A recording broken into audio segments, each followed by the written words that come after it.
Hoy, en un poco más de podcast, tenemos la entrevista con Nelson Ramírez, un experimentado productor de radio que se encargará de mostrarnos el futuro de la radio desde la perspectiva de un productor radial. Bienvenidos.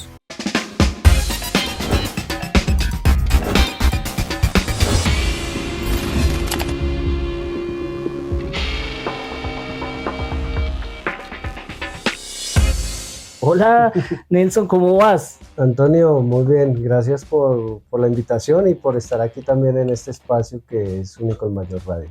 Bueno, no tenemos mucho tiempo, pero quiero que me cuentes cómo fue esa historia de crear la radio, la radio de la Uniminuto, nuestra casa. Bueno, eso pues es una historia un poquito larga, pero vamos a sintetizar un poco.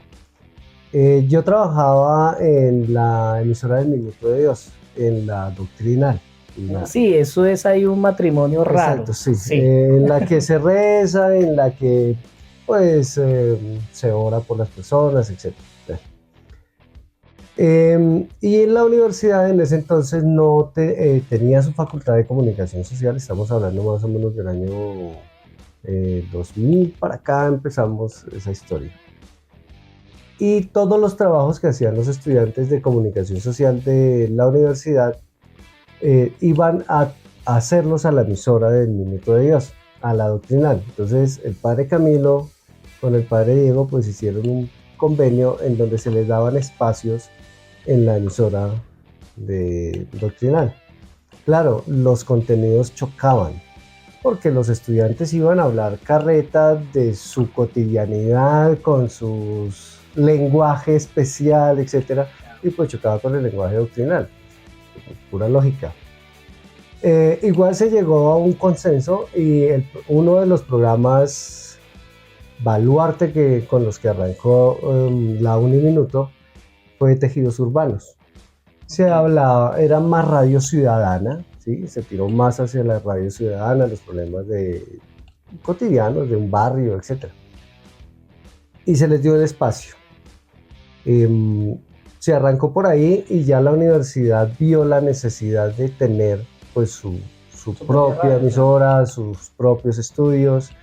Igual iba arrancando también, la facultad comenzó a crecer y se vio la necesidad de tener los laboratorios de radio. Entonces cuando se arrancó todo ese proceso, Fernando Gutiérrez, que era el director de la Escuela de Medios de ese entonces, me dijo, vengan, Osvaldín, ¿por qué no me ayudas organizando el estudio de producción de la facultad?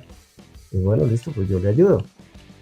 Armamos el primer estudio, que pues eso era, carrete abierto con cassette. Claro, estamos sí. hablando de una radio pues totalmente ajena a lo que hoy tenemos. Se hicieron los estudios, se diseñó el laboratorio de radio del B601, que es el primer estudio que tuvo la facultad, y ahí salió un viaje para España. En España fui a hacer un máster en producción y técnica radial con el grupo de telecomunicaciones EITV.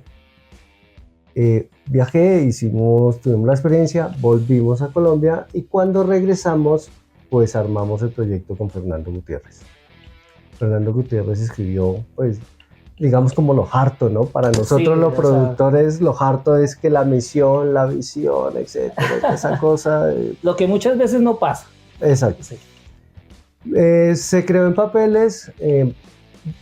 Yo propuse la parte técnica que se necesitaba con Jonathan Narváez, que fue la persona de ingeniería de sistemas, porque yo conocía la parte de producción de radio, pero no conocía la parte de sistemas, cómo vamos a hacer, porque yo conocía la radio de antena, emisor, transmisor, repetidor, etcétera, pero no conocía cómo funcionaba la radio en internet. Entonces nos apoyamos con Jonathan, él tenía un proyecto, unimos los tres proyectos y arrancó la radio de la mano del padre Camilo Bernal.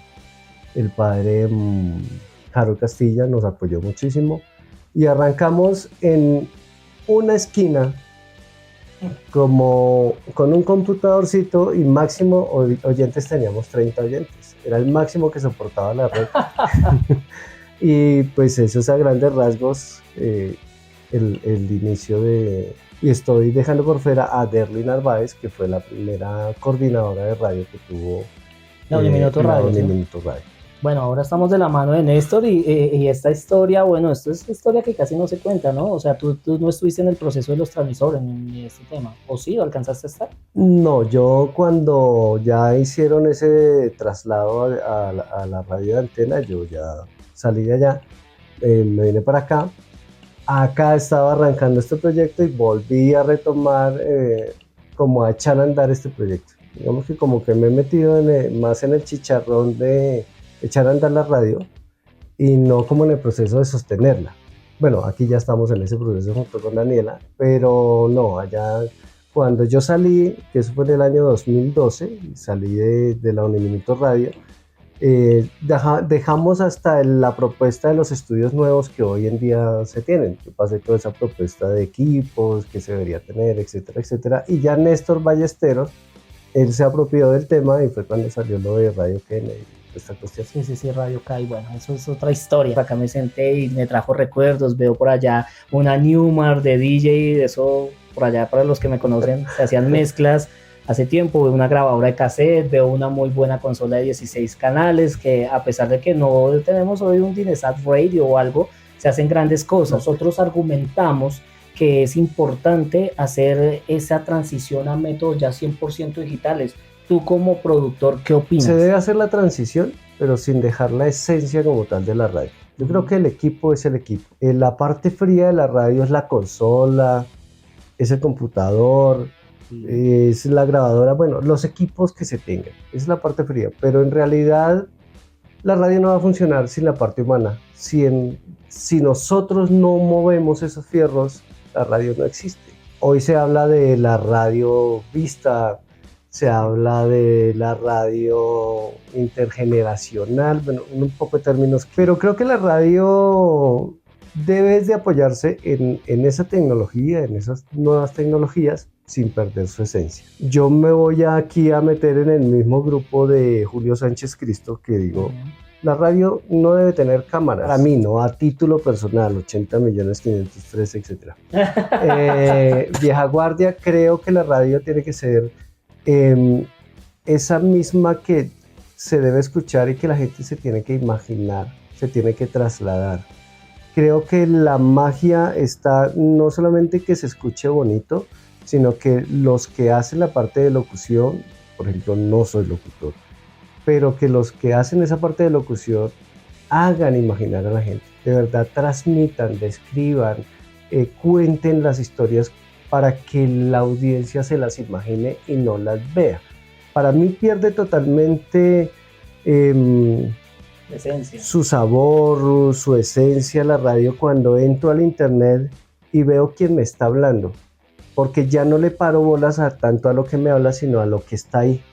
Porque, claro, como productor veo qué tiene, porque me interesa qué tipo de micrófono hay, oiga, qué están utilizando, cómo sería esto para implementar. Pero como no me interesa, lo dejo a un lado. Entonces, para mí, ahí ya pierde totalmente la esencia. Entonces, creo que se debe apoyar. Creo que debe estar como a la vanguardia de lo que trae la tecnología, pero la radio tiene que ser la misma radio. Claro, no es lo mismo la radio que yo hago en una antena y la bajo al internet, porque pues son dos procesos diferentes. No es lo mismo, por ejemplo, nosotros aquí hacemos contenido solamente para internet, no lo hacemos para antena. Entonces todo va cambiando, es como equilibrar la balanza, pero sin dejar la esencia de la radio. Para mí es que la gente que nos escuche se imagine lo que yo le transmite.